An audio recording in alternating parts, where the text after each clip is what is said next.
So welcome everyone to Greenway's first Lunch and Learn gardening session with our favorite gardening inspiration, Elaine Codling. Elaine is a permaculture design consultant from the Comox Valley, and she has had training both in Canada and in Australia. And we were lucky to run 2 in-person workshops with Elaine last year before COVID hit. And now today, this is our 8th online workshop with her. So we were lucky to be able to fill our little YouTube gardening library. And if you're interested, I can put the link to that into the chat room. So you can watch what we already touched previously, like loving your soil or starting a new garden, putting the garden to bed.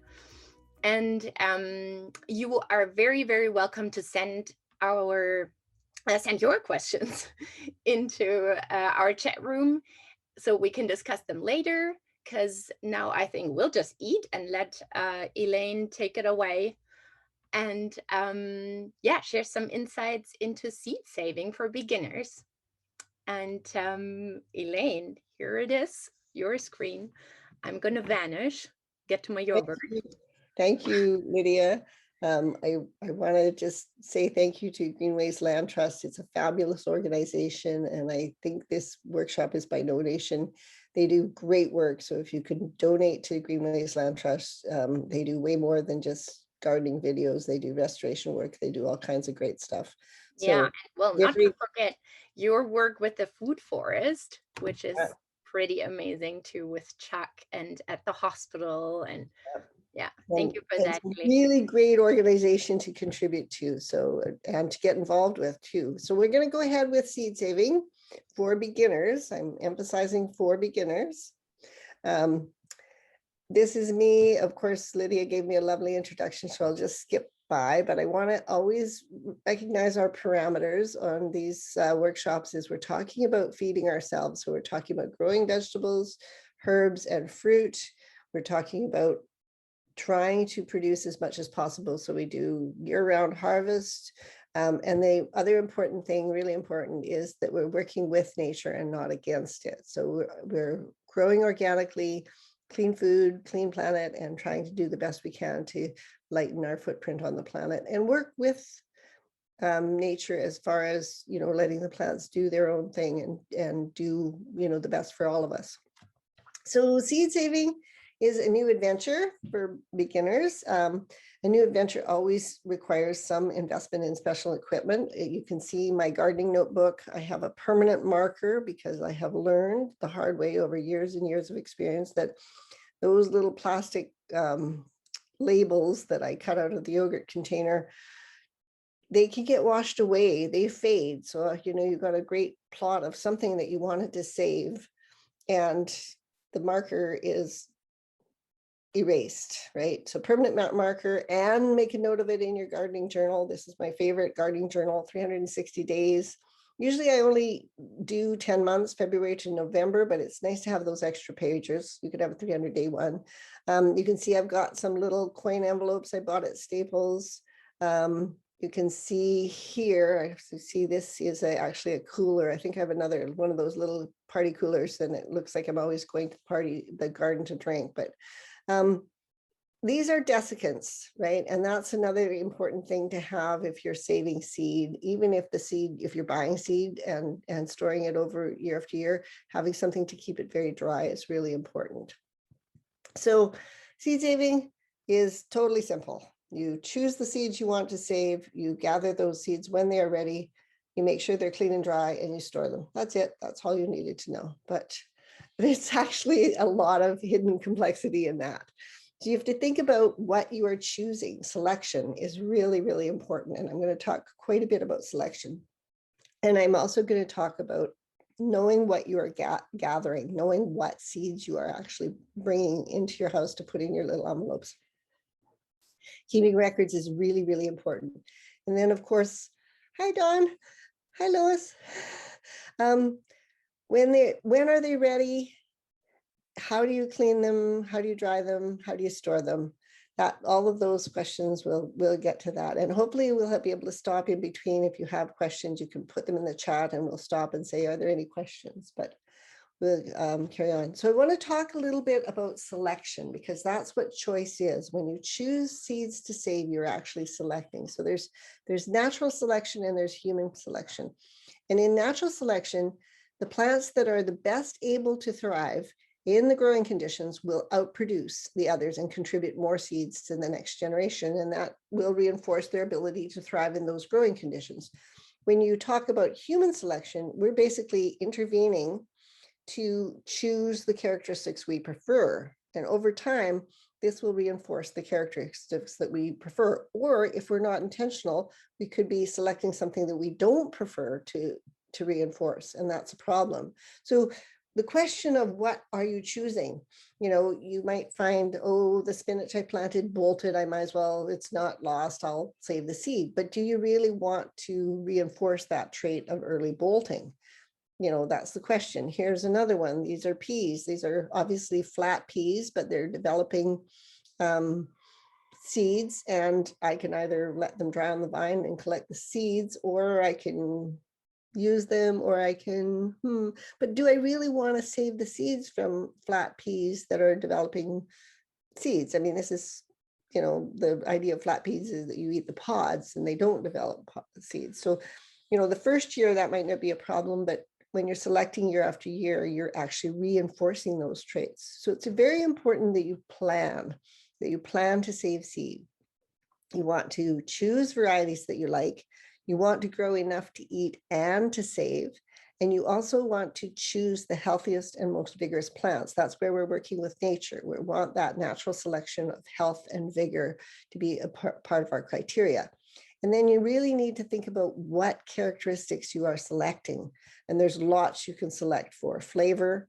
As gardeners, we don't have to worry about how well things travel, but flavor and size, whether it's disease or drought resistance, the late or early bolting, spinach, you don't want to bolt early, but if you're growing amaranth or quinoa, you might want to select for early bolting because it's the seeds you want. All these things, hardiness, whether it's a storable crop, anything, juiciness, density. I mean, you can select for any of these things, and you can decide what is your priority depending on the crop. But it's about having that intention to save that characteristic, not just saying, oh, this plant bolted, or these seeds are too mature or whatever, and I might as well save them, because that will not give you, I mean, it's probably not a problem for the first year, but year over year, it's a bad strategy. So you want to know your seed. You need to be really meticulous about labeling, and you need to do your research. You need to know how that particular vegetable reproduces and all the things, annual, biennial, perennial. Is it self-pollinated or cross-pollinated? I also came across self-pollinated called inbreeding and cross-pollinated called outbreeding. So when you're looking at seed saving sites or books, you might find that terminology as well. Open pollinated variety, that's something you'll see in seed catalogs, OP for open pollinated, or is it a hybrid?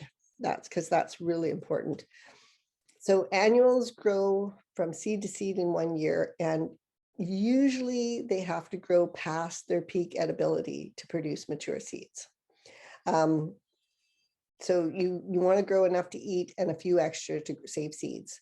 Your mature seed producing plants are often bigger and need more space, and particularly spacing for things like peas, where I usually let them just grow in a tangled mass. If I'm going to know what plant I'm saving from, I need to be able to distinguish it from the next plant, right? So more space is required. Keep in mind that in stress conditions, annuals will bolt without producing much of an edible crop. And again, that's not a trait that you want to reinforce. Biennials take 2 years to produce seeds, and generally the plants are much larger in the second year. So they need a wider spacing. Biennial plants have to be either overwintered in the ground, which on the coast here is pretty easy most years, or in some cases they have to be harvested and stored and replanted in the following year. Those kinds of things are sort of beyond beginner. If you can overwinter it in the ground, it's a lot easier. Biennials can also bolt if they get cold stress or heat. And in fact, I had some leeks bolt when we had the heat dome. It hadn't even been particularly cool, but I guess when the heat came on, those plants figured that must have been winter and this must be summer. And that meant they started going to seed. Again, not a trait that I want to reinforce. So perennials are plants that live more than 2 years, and they may produce seed every year, but it may not be the best way to propagate them. So that's, a choice that you make with each plant. We'll talk a little bit about perennials right at the end, but we're mostly going to talk about self-pollinating annuals because those are the easiest. So a self-pollinating plant produces what is called a perfect flower. The flowers have both male and female parts, and they can actually self-pollinate even before they're open. And, just as I was writing this slideshow, I was out picking peas and I stood and watched while a bumblebee took 10 or 15 seconds to fight open a pea plant, a pea flower, to actually, was sitting there struggling to get in there to get the pollen, right? So peas are self-pollinating, but they're also can be cross-pollinated depending on how persistent your pollinators are. Cross-pollinating plants, they either produce both male and female. Imperfect flowers is the term that's used, or sometimes there are male and female plants, and there are very few garden vegetables that are like that, but there are some. They can either be insect or wind pollinated, and if you want to produce seeds that breed true, you've got to control the pollination. And in some cases, that's very difficult. So we'll talk a little bit about that. Some cross-pollinated plants are self-fertile, which means they can use the pollen from their own male flowers to produce viable seed. They're generally more productive if they're crossed, and there's other reasons to have more than one plant. Anyway, we'll talk about genetic diversity in a moment. Some actually require pollen from other plants in order to produce viable seeds. So that's an interesting. Generally, you're going to need more than one plant anyway, and some plants you actually have to have other plants.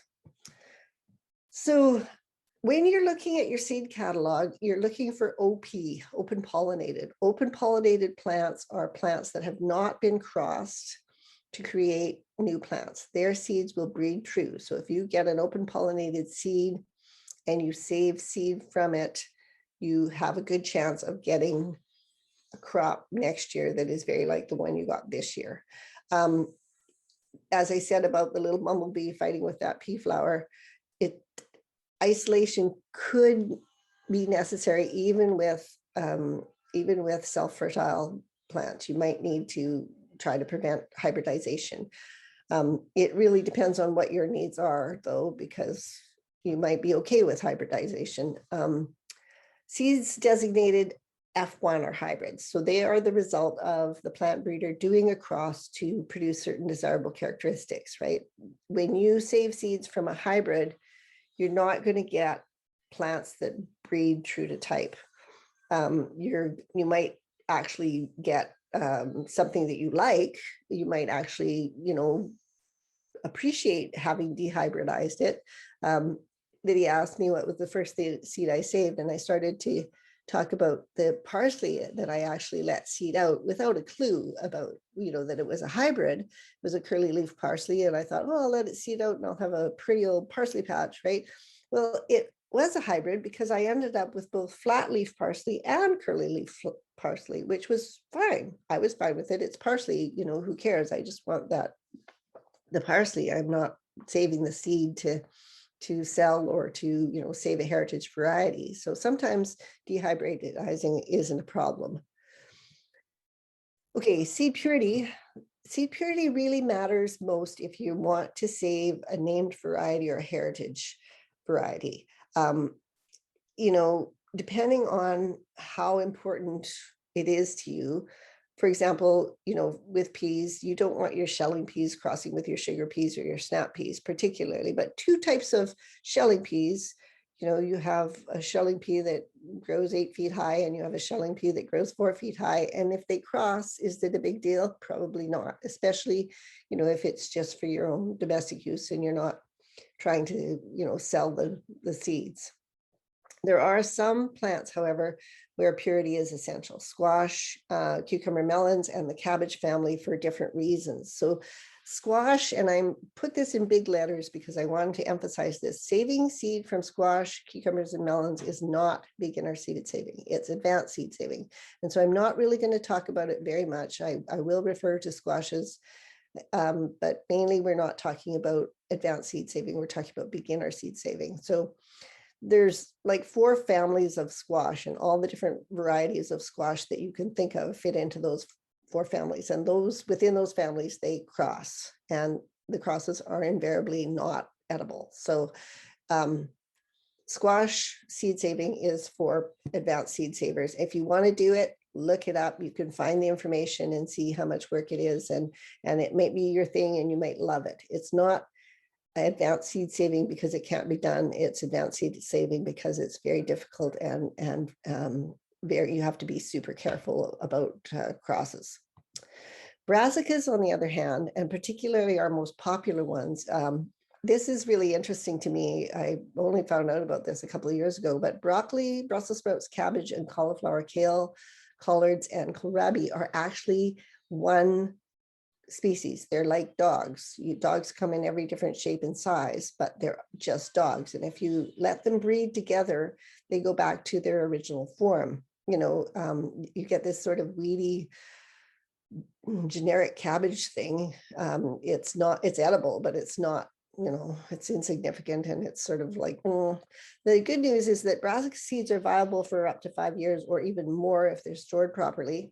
And if you want to save seeds, all you have to do is make sure that you're only allowing one type to flower in every given year. And usually it'll be pretty good.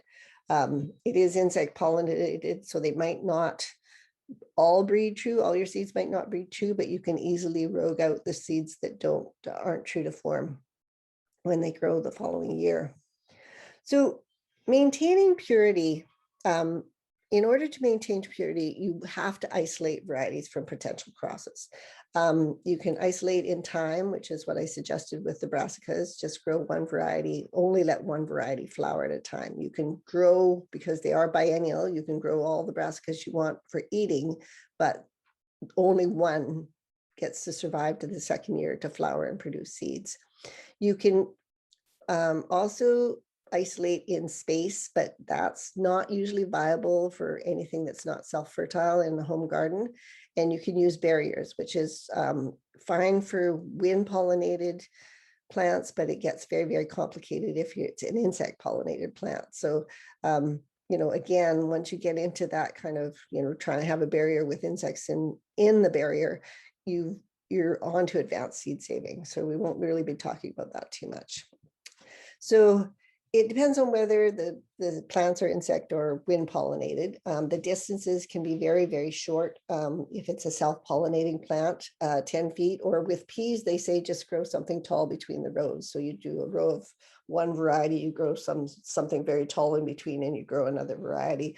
But it can be up to 5 miles for wind pollinated varieties, which, is why it's really difficult to control the crosses.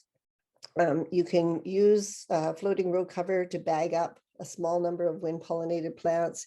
You can also use caging for larger beds, but it becomes more complicated for insect pollinated plants, because if you bag them, how do the insects get in? Then you get into having to pollinate them yourself.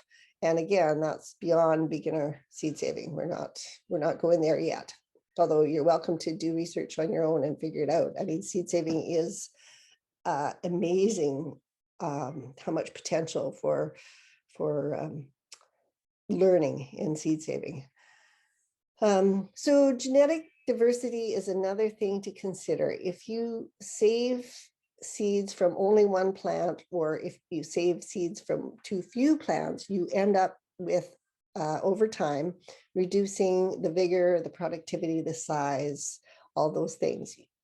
Most of the time you need a minimum of 3, and in some references they say a minimum of 5, and more is better. I mean, 5 plants can produce a heck of a lot of seed, but you get a good kind of genetic diversity to give you good lasting seed. So most seeds will store well if they're well stored for at least 3 years. There are some exceptions. So you don't have to, save every type of seed every year. You can plan that and rotate through the various seeds that you need. And you can also, get together with groups. I really recommend, the Comox Valley has a seed savers group. I know Campbell River doesn't, but I recommend you get together with other people who are interested. It's a really good idea to have seed cleaning bees and get together, because the work is sometimes tedious. So, and also just you meet people who are interested in gardening just like you are. It's a good community building activity. So you need to know what you're saving. You need to know what it is that you're gathering. So choose an open pollinated variety. Start with the self-pollinating annuals. Those are the most likely to breed true. That is the truly beginner stage. And do your research. I mean, I'm going to go through some of the easy plants, easy seeds to save. But as I said about that bumblebee, even plants with perfect flowers can be insect pollinated and may cross, right? So there's distances even for self-pollinating plants. And you need to know that and pay attention if you're going to know what you're saving. Maybe that's not important to you. Certain things, when we get to peppers, I'll tell you about my adventure with peppers, and that's another fun one. Okay, so harvesting, that's the next thing, is like you're going to harvest, you're going to go out and gather. You know your seeds, you've decided what traits you're selecting for, and now you're going to harvest. There's two types of seed, the dry fruited seed and the wet fruited seed. Dry fruited seed will be brown and it will dry on the vine. You hope. You want it to go brown and dry on the vine. In this climate where it starts raining in September, you usually want to get your seed saving plants into the ground as early as possible, and you may need to find a way to protect them if the rains come early. But ideally, they're going to dry on the vine as much as possible. Wet fruited seeds will normally be overripe before their seeds are mature. For example, you can pick a tomato or a pepper to eat. Some of those seeds may be mature, but most of the seeds are not likely to be fully mature. And if you're saving seeds, the idea is to let that fruit get fully ripe, overripe for eating, so that you get as many mature seeds as possible. So your dry fruited seeds include things like peas and beans and lettuce and brassicas and cilantro and poppies. There's many more. Your wet fruited seeds include tomatoes and peppers and eggplant. Your squashes and melons and cucumbers are all wet fruited, and your techniques for cleaning and drying will be different for each of these. So cleaning is essentially separating the chaff or the pulp from the seed so that you have the seed and you're not storing pulp. This is another little picture of some specialized equipment that I have. I've got the envelopes, I've got the bowls, I've got a little stack of baskets for some things, especially in the summer when it's warm. I could just spread them out on flat baskets to dry. Air circulation is really important. I also have a dehydrator that I use, and it can be very handy to have a dehydrator and a few strainers. Sometimes you can actually strain the seed from the chaff or the chaff from the seed. Sometimes, I don't know, cleaning seed is sort of, it's not difficult. It's just can be tedious and challenging. So dry fruited seed can be thrashed and winnowed. Wet fruited seed are usually rinsed repeatedly and then dried at low temperatures. It's always at low temperatures. You don't want to heat your seed because that will damage it. The quickest way to sterilize seed is to cook it.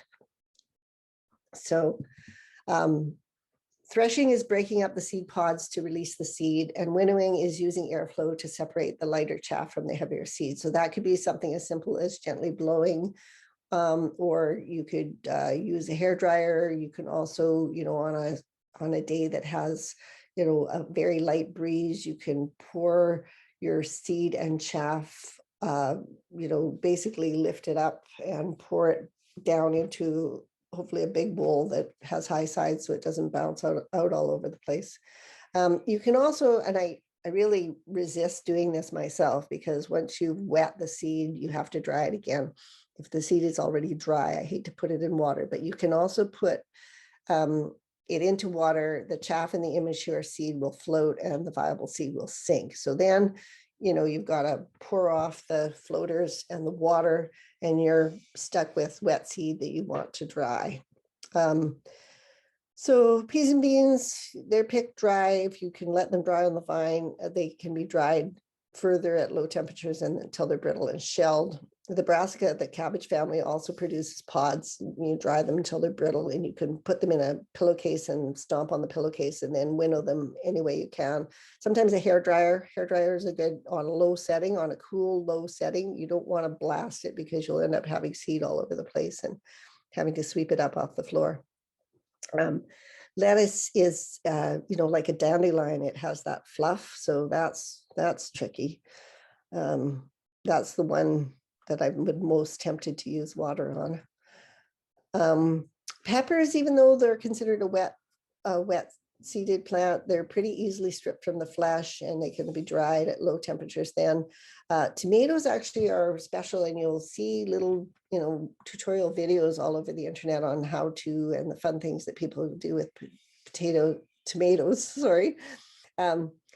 If you set them on the counter in a little bit of water, the gel around the seeds sort of liquefies. It's a fermentation process. And then you pour that off, probably rinse them a few times and let the mature seeds sink again, pour it off, and then dry it at a low temperature. Squashes and melons and cucumbers are also, wet seeded, and you scoop them out, you rinse them a whole bunch of times, and then dry them at low temperatures. If you've ever saved pumpkin seeds to eat, it's the same process. So you just, wash them and wash them and wash them. And, kind of try to pull them apart from that pulp, but we're not saving those seeds anyway. So, because this is just beginning. So drying, you've got to make sure they're dry. They absolutely have to be dry before you can store it. Don't ever let seeds sit and soak in water, particularly dry fruited seeds. You want to get them out of the water as soon as possible. But even your wet fruited seeds, you want to, pour that water off as soon as you can, and then set them to drying again. Really be careful to, keep them at low temperatures. If you have a dehydrator, there's sometimes a seed drying setting or a craft setting, but basically as low as your dehydrator will go is what you want.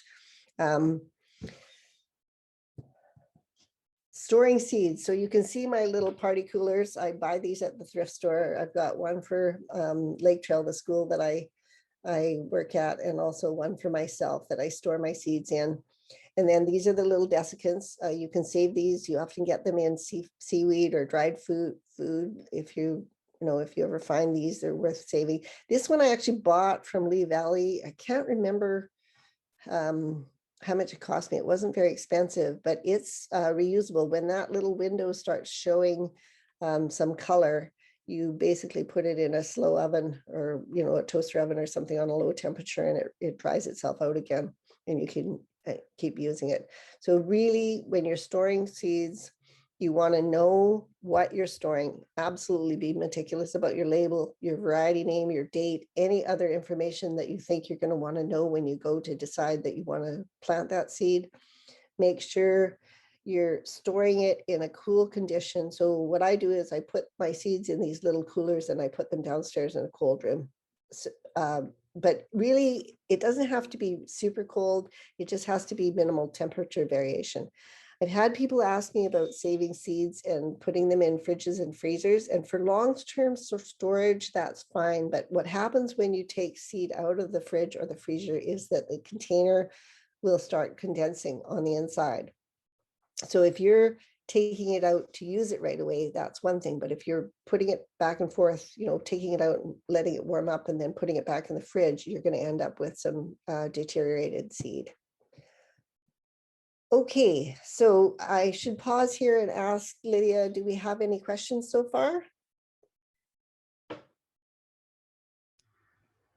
No? Hi, Elaine. Hey, everybody. I didn't see any questions come in. We're going to just power on then, because we got half an hour, and I was really hoping we'd have some time to have questions at the end. So, okay. Self-pollinating annuals are your easiest seeds to save. So that's your starting place as a beginner. Peas, beans, lettuce, tomatoes, peppers, eggplants, all of those are really, really pretty consistently going to breed true. You're going to end up with plants the following year that are very like the plants that you saved the seed from. Right. They're also, it's a huge advantage in that you don't need to have miles and miles between varieties. Oftentimes it's a very short distance that's required, or you just need a taller crop in between, something to reduce the possibility of cross-pollination. Peas and beans are normally left to mature on the plant. If the rain is coming, I will pull up the whole plant by the roots and hang it upside down in my basement or in a garage to dry further. Usually putting a sheet underneath is a good idea because they do pop, and the peas and beans will open up and pop and fall on the cloth instead of on the floor. If the pods are mature, they can, if they're brown already, you can just harvest them and bring them in to finish dry. It's usually best to let them dry on the plant, best to let them dry in the pods. And once they're dry, once they're shelled, you're going to dry them a little bit more. You can shell them by hand. You can put them in a pillowcase and stomp on them. You can use a hairdryer to blow off the pods if you've stomped on them. Generally, you want to dry them for a few more days before you store them. And you can sometimes check, especially if you've had to harvest them early, you can sometimes feel that they're still moist. It's actually surprising how moist they can still be. It can feel like they're bone dry and they're not. So really important to keep drying them for a few days before you, especially if you're putting them in something airtight. There's a reason why seed envelopes are paper, is because there's less likelihood that moisture will be trapped inside. Lettuce and radicchio is part of the lettuce family. These are really a lot bigger and quite a different, very beautiful plant when they start going to seed. Again, it's better not to save seeds from the plants that bolt early because you don't want to reinforce that trait. They got this dandelion fluff that will blow in the wind. So you kind of have to watch it and find that, peak time to collect it. Usually 3 lettuce plants will produce more than enough seed for me, so that if I lose a little bit, I'm not so worried about it. And also, if I happen to find self-seeding lettuce early in the spring, that generally is cause for joy rather than despair. So I'm a little bit less anxious to get every seed on the lettuce. You rub the seed heads, with your hands like this, and then you got to be really careful to blow that off. The seed is intended to fly, right? So it's a tiny, tiny little light seed. Tomatoes, you need to have about 10 meters between varieties. No, 10 feet, sorry, 3 meters between varieties. You scoop out the seeds. I mentioned this, scoop out the seeds, add some water and put them in a warm spot to ferment for a few days. I've also seen people say, oh, you just slice the tomatoes and dehydrate them. And, then you can just plant that whole dried tomato slice. Well, generally by the time tomatoes are ripe enough to get a lot of mature seed, they're pretty mushy for slicing. So suit yourself and experiment. Feel free to experiment. These are your seeds. This is your adventure, right? And if you're going to save tomato seeds, maybe look at a few of these videos and see if it makes sense to you to try them. Basically, the idea is that once the fermentation has happened, the gel coating on them has liquefied, and you can pour off the stuff and rinse and rinse and rinse, and then pour them through a strainer and spread them out on paper to dry.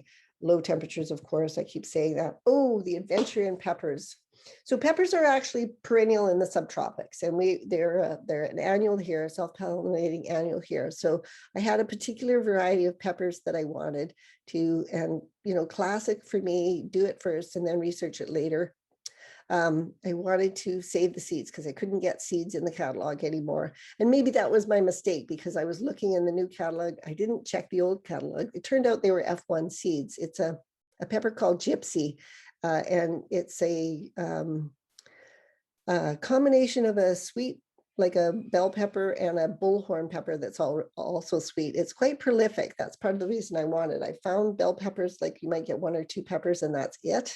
But anyway, the first year I saved them and that was good. The second year, that was last year, they're, they just didn't mature. I ended up having them, mature on the window ledge and we ate them and everything, but there's no way I could save seeds. So I still do have a few seeds that I planted this year, and true enough, I have some boxy shaped, bell pepper shape and some bullhorn shape. And, so I took a F1 seed, I dehybridized it. Is it a problem?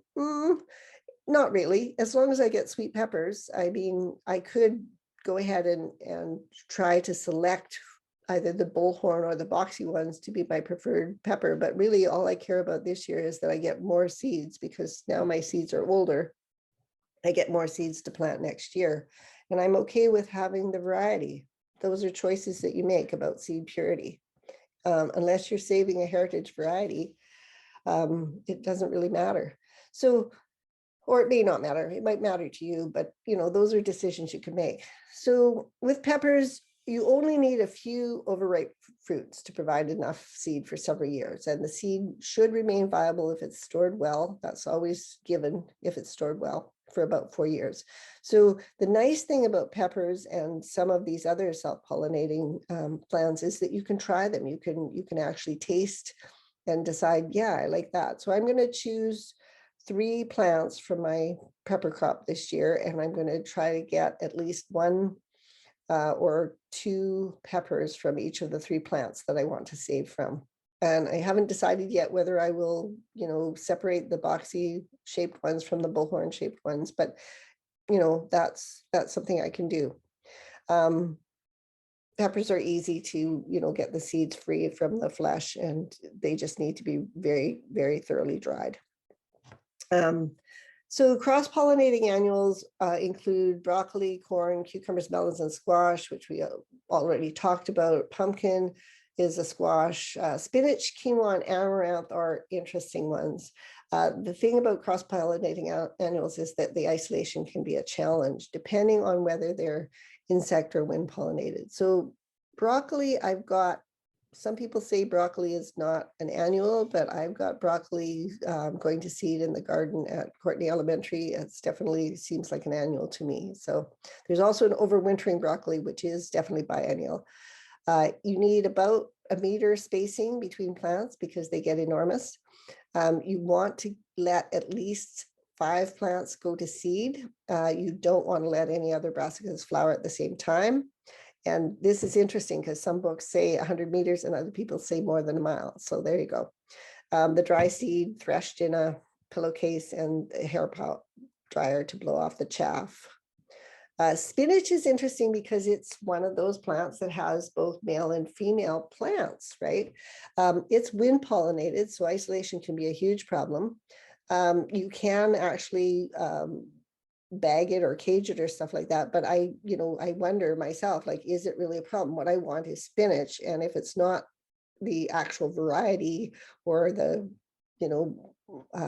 perfect, the perfect true seed, it's not really a problem for me as long as I get good spinach.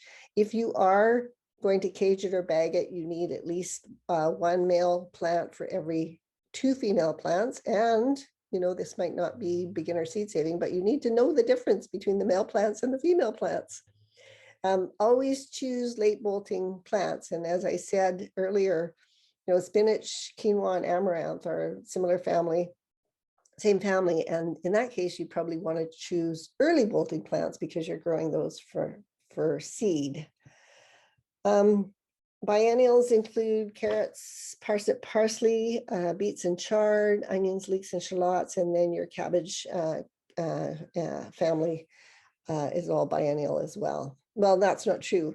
Those ones are radishes, I believe, are annuals, and the turnips and mustards I didn't really get into because they're not as popular. And all of this information is available on the internet. Like anything that you're going to actually be serious about saving, you probably want to do more research on. So I'm just giving you a bit of an overview.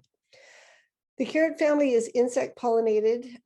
You can overwinter carrots on the coast here. You've got to mulch them really, really heavily. If you're in a colder climate, what you do is you lift them, you leave a couple of inches of green leaf, stem of the leaf. You store them really, really carefully so they don't wither, and then replant them early in the spring. That's pretty much all your root crops. If you have to lift them, that gets more complicated. But here on the coast, most years we can overwinter carrots. Interestingly, carrots don't cross with parsnips, but they do cross with Queen Anne's lace, which is very distressing because Queen Anne's lace is everywhere. And the other thing that's really a drag with the carrot family is those seeds are fragile. I mean, parsnips seeds die if you look at them wrong, and carrots remain viable for about a year if you're lucky, if you can get any germination in the second year, no matter how careful you are with them. Do I sound bitter? Okay, beets and chard, these are all from the same goosefoot, Chagnopsis, the spinach family, but these are biennials. They're also wind pollinated. This is chard going to seed in the lake trail garden. They also cross-pollinate. Beets and chard cross-pollinate really easily. So you want to make sure you're only saving one type, or you want to cage them or bag them or something like that. They can also be overwintered, usually in this climate, really heavy mulch, and then thin to about 2 feet apart in the next year.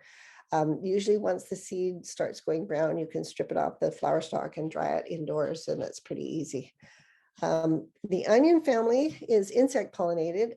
The onions, leeks, and shallots don't cross-pollinate, but the varieties, like if you have Walla Walla onions and sweet onions, they will cross. So you have to be careful. Again, the best thing to do is just let one variety go to seed at one time. That's a little bit of a challenge because onion seed doesn't store well. You can get 2 years. If you're really lucky, you can get 3 years. The thing is, you can get quite a lot of seed off 3 or 4 onion plants, right? So even if your germination drops to 20%, you're probably going to have, in the 3rd or 4th year, you're probably going to have enough seed to plant. But how many different varieties of onions do you really want to plant in your garden? I usually do red onions and Walla Wallas, and I sometimes do sweet onions, but I prefer onions that store, and I prefer red onions to, if I'm going to have sweet onions. Anyway, this idea of onion shattering is really interesting one, because the onion family shatters at different rates. This picture down in the bottom, this is actually Welsh onion right here. And this, I harvested it. I've got some other pictures I want to show you of it. I harvested it and I was trying to shake the seeds out of the seed heads and they just weren't coming. And then I realized this one is a green flower. There was still a green flower on the plant. I was concerned that the seeds would drop and I would miss them. But in fact, it's Welsh onion. And if I miss a few, it's not a big deal. And then I ended up with a problem. So on the right are some chives that I left them there long after the seeds were visible, and I just shook them out into a container. On the right are the Welsh onions, which now I have a problem that I have to somehow break them out of their flower and then winnow it somehow. So I could have left it, but with regular onions, you can't leave it because they shatter really easily and you're going to lose a lot of your seeds. You pick those seed heads, and usually I pick the stalk as well. You pick those seed heads as soon as they start to brown. So onions and shallots, I would almost consider easy, because if you can grow them to store for eating, you can grow them to store for replanting in the spring, and you can save seed from them. So basically you harvest them, you cure them, you store them as if for eating. You actually can choose your best ones. Like, you don't want to choose an onion that's split into 2 sections. You choose your best ones for seeds for replanting, and then replant them early in the spring. Leeks overwinter really easily in our climate. They are less prone to shatter, but they also will sometimes produce side shoots. And if that happens, you can then harvest the leek, replant the side shoots, and get seeds from those clones, and that's nice. Sweet onions are a bit trickier because they don't store well. So you have to try to overwinter them under heavy mulch, or you may decide that that's advanced seed saving and you don't care about sweet onions. The brassicas, they're all biennial. They need 3 feet or more when you're saving them for seed. Cauliflower is really not easy to overwinter, but most of them are going to suffer some frost damage. They need to be really heavily mulched. You want to have at least 5 plants, and more is better. And then we already talked about just letting one flower at a time. So now we're on to perennials. And there's a lot of perennial vegetables. And as a permaculturist, I love my perennial vegetables. But the question I always ask myself is seed saving the best way to propagate perennials? I mean, we've talked about the chives and Welsh onion, and getting the seed from them is really easy, but I would never let rhubarb go to seed when I can just basically dig it up, cut the root into pieces, and replant it. Lovage, it has a beautiful seed head that the bees love, but it's also, you can plant it with root division. So, and other things are clones. Potatoes, of course, are not perennials, but garlics and sunchokes, you plant garlic from garlic cloves, you plant sunchokes from the tubers. The asparagus and the rhubarb, you can do root division. With the chives and Welsh onions, you can do root division or seeds, whichever you prefer. So this is the asparagus. I can grow asparagus, and I got, my little plant that has the asparagus berries on it. These are the berries. They're a wet seeded fruit. They are, well, they're annoying to try and separate seeds. So, as a permaculturist, I'm always like, this is too much work. There's got to be a better way. So what I did was I took those branches once the seeds were red, and I took the whole branch and I laid them down on the spot where I wanted to grow new asparagus. Well, I ended up with way more asparagus that can actually live in that spot.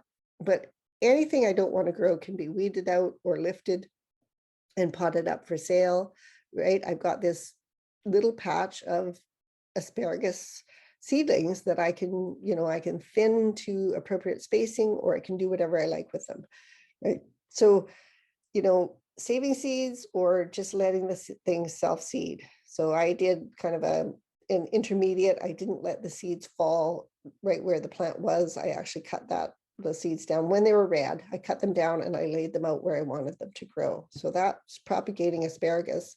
I did the same thing with my parsley, and I now have parsley as an understory crop for my asparagus, because asparagus does not like to have its roots disturbed. So you can't really weed it, and you can't really grow anything underneath it that needs to be harvested by being pulled out by the roots.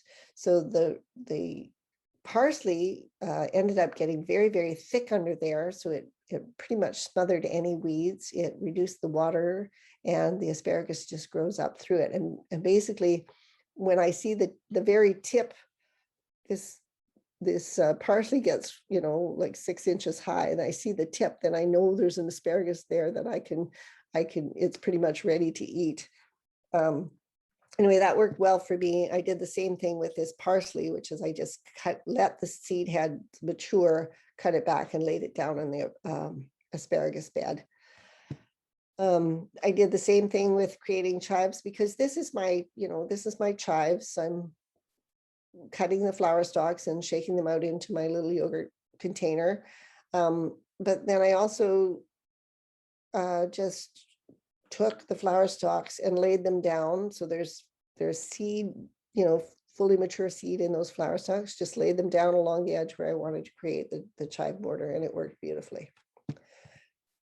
Calendula is seed. I mean, really easy seed saving. Your companion plants and your flowers that you're growing for pollinators in your garden, because you're choosing things like color for flowers. You're choosing things like, oh, this calendula is orange with a brown center, and it's different than the other one, so I want more of that. Calendulas is very easy to save. Poppies are really easy to save. So that's pretty much it. You want to plan your seed saving, choose open pollinated varieties that you like to eat, grow enough to eat and to save. Make sure you've got good spacing between the plants for the mature size, appropriate distances between varieties to reduce the crossing, and then always choose your best plants to be your seed plants. And who knows where this new adventure will take you. This is a fabulous book. Carol Depp is from the Willamette Valley. She's a geneticist gardener, and she has written this wonderful book about how you can take your seed saving into the next level of actually creating your own varieties that are, exactly what you want to eat, well adapted to your garden. And that's it. So I'm happy to take questions. There's resources that will be part of your slideshow when you get it. The Seed Savers organization, I do want to plug because they have the best information. That link will take you to a how to save seeds that's very, very concise and very, very helpful. And they also have a seed saving chart that says, how much plant spacing, how much distance they need, and also how many plants to get a good seed line. And that's everything. Thank you. Thank you so much, Elaine. That was super, super interesting. This is science. It is. Wow. But so awesome. You've got it. Like science is what people do. Yeah, and it's great because it lets you take your own decisions and pick what you like and explore it farther. I love it. I'm wondering if we have any questions. People are very, very welcome to unmute themselves and join us here on the screen. I'm so thrilled that we have somebody here from the other side of Canada. Let's see, maybe is there anyone who has questions? Hello, Dawn. Hi, Louis. Hello. Oh, you're muted. I think you're muted. Oh, well. Let's see if we can get them unmuted. And Bill and Sherry, you're all welcome to join us here. I have a question. Oh, yes, please. Hi, Sherry. Hi. You said that lettuce is easy to collect seeds from. I'm not quite sure I understand when the lettuce seeds are mature. I right now have the dandelion fluff, lots of fluff on top. Do I just grab a handful of that fluff and put it in a bowl and then start trying to separate the fluff from the seeds? Does that mean the seeds are ready to be harvested? Yeah, at a certain point, I mean, that plant is a wind dispersed seed, right? That's what the fluff on dandelions and the daisy family generally, the next time there's a strong wind, a lot of that seed will just disappear. So you can pluck it off. If it doesn't come easily, it might not be totally ready, but I think, you want to wait. You don't want to wait until it blows away. Thank you very much. I don't mind if I lose a little bit of seed. Like I said, usually if I find self-seeding lettuce in the garden early in the spring, it's a source of joy. But if you leave it too long, you'll have self-seeding lettuce everywhere and you won't have any seed. I think that's what happened to me. I had fluff last week and no fluff this week. Thank you. Well, you will probably have lettuce coming up in your garden. And the neat thing that I found when that happened to me is that first of all, I had like 4 or 5 lettuces and I thought, oh, that's okay. I'm okay. And, in a couple of weeks, I realized I had a few more younger lettuces. And a few weeks after that, I had a few more younger lettuces, right? So it was actually perfect timing, which I almost never get right with lettuce. I always have a lettuce glut and then a lettuce famine. It was almost perfect timing I had. And I guess I was just grateful because it was like volunteer lettuce. But if you have hybrid lettuces, and if you let that happen over and over again, you end up with sort of usually not very desirable lettuce over over time. So it is better to collect it and actually choose the lettuces you want to go to seed. Thank you. Lovely. Thank you for the question, Jerry. So Bill, at the other side of the country, would, no, not Bill, sorry, Don. I'm sorry. Oh, Bill was from Camper River. He just said, thank you so much, Elaine. It was very informative, and happy gardening. Thank you. Thank you for coming out. So Nova Scotia, how's gardening over there? I was just going to say, what's the climate like, Don? Do you we're think? 6 months behind BC. What? What did you say? We're 6 months behind BC. Oh, right. Oh. Okay. So I actually harvested 2 beans yesterday. oh, right on. Oh, If you're trying to do biennials, you're probably going to have to lift them and bring them indoors, but they can be stored just like if you've got carrots that you normally store or onions that you normally store, they're stored just the same way, right? You want to try to prevent the carrots from whistling, any of your root vegetables from whistling, but and usually with onions, it's the same, you know, you eat the big ones because they don't dry as easily, and you end up with, you know, something reasonably big, like way bigger than an onion set. Even some of the big onion sets will try to set seed, right? But you usually end up with something big enough that you're going to get a decent seed stock on it. Do you overwinter? Not usually. Yeah.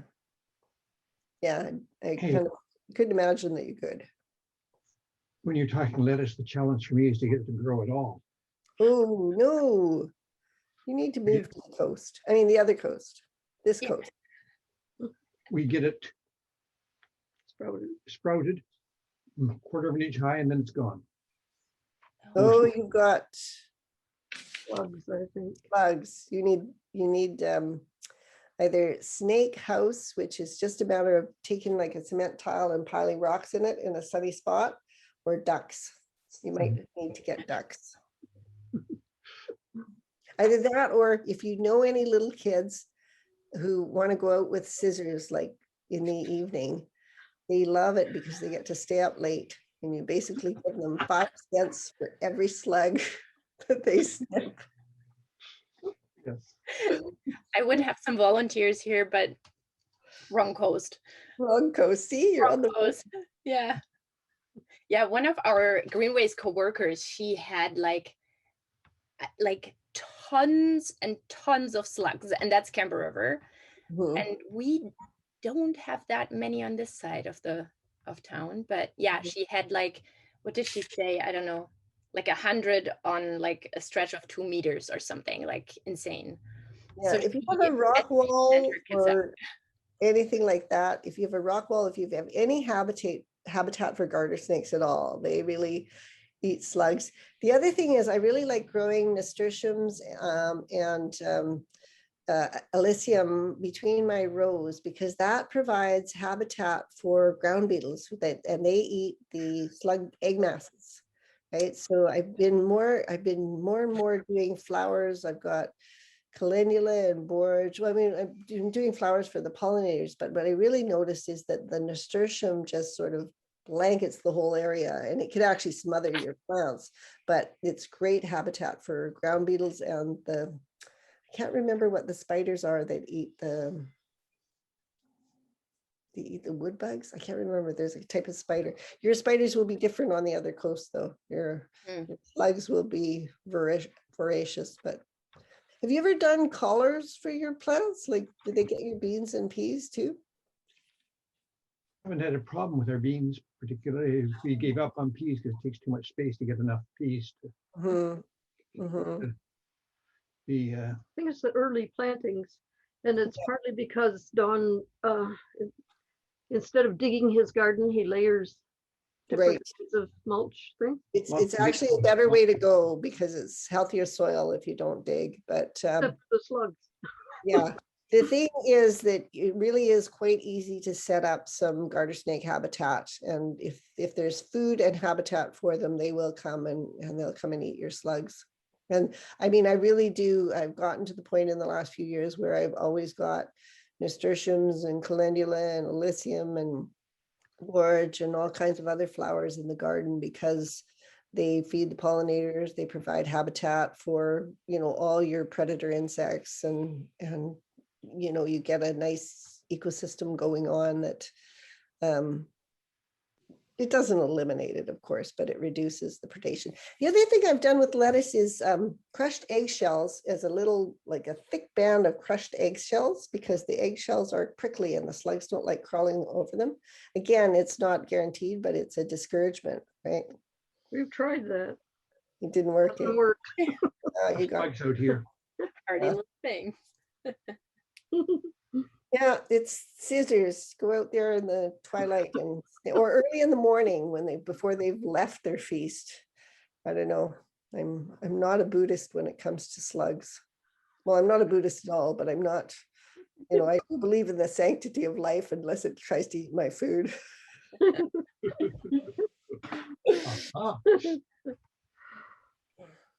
Okay, well, it's been lovely, and it's after 1 o'clock. It's nice to see you guys, and I'm really thank you all for coming out to hear me. And yeah, Thank you very much. It was really interesting. okay. So I'm going to be sending this slideshow to Lydia as a PDF, and she's going to post it. She's got a link to where you can find it, I'm sure. Yeah, I'm just going to send out an email to everybody who registered with a thank you and the slideshow. And then you have time to go back to those particular slides that you're interested in. That's awesome. There is also a slide that has my email address. If you have questions, I'm happy to answer questions. Yeah, that's wonderful. And I was just wondering, but that I will probably just take that onto Facebook and just see if people would be interested in, in finding each other and sharing seeds that got saved. Maybe I'll just do that in our, the food forest group. And getting together for seed cleaning bees. That's the big one, because although audiobooks are great for seed cleaning. Yeah.